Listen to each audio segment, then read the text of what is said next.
Hello sa ating mga kababayan sa Pilipinas. Alam nyo, may pag-asa pa ang ating bayan.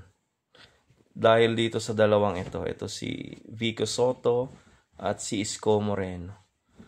Alam nyo, pag ito ang binoto natin sa darating na 2028 presidential, it's either one of them will run for presidency.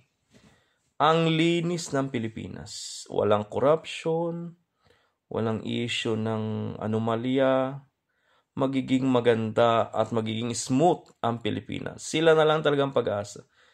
Dahil ang governance na ginagawa nila ay pagtulong sa mga tao, lalong-lalo na yung mga mahihirap. Ang corruption ay wala sa kanilang isip. Yan ang magandang ehemplo na dapat nating iboto. Huwag na tayong bumoto mga Pilipino ng mga korap. Wala nang pag-asa pag sila ang iboboto ng mga korap. Etong dalawang to, talagang sinasabi ko sa inyo, galing sa puso at isip nila, serbisyo ang iahatid nila sa mga kababayan nating nasa Pilipinas. Sila ang pinaka-the best at role model sa mga tao, lalong-lalo siguro sa mga mahihirap. Dahil galing sila sa hirap, lalong-lalo na si Vico. Vico Soto is a Christian. So wala sa isip niya ang korupsyon. Linilinis niya, inaayos niyang Pasig, ang ganda ng palakad. So lahat ng mga korap doon, tingnan mo, nawalan ng negosyo dahil sa kanya. Lininis niya ito. So dapat sila ang gawin nating ehemplo. Sila na lang pag-asa ng Pilipinas. Dahil ang corruption at pera, yan talaga ang pinaka-root of evil ng tao.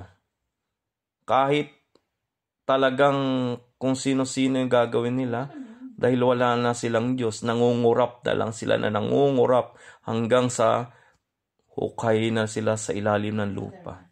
So ito na lang talaga guys. Ipag-pray natin guys sa 2028. It's either one of them will run for presidency.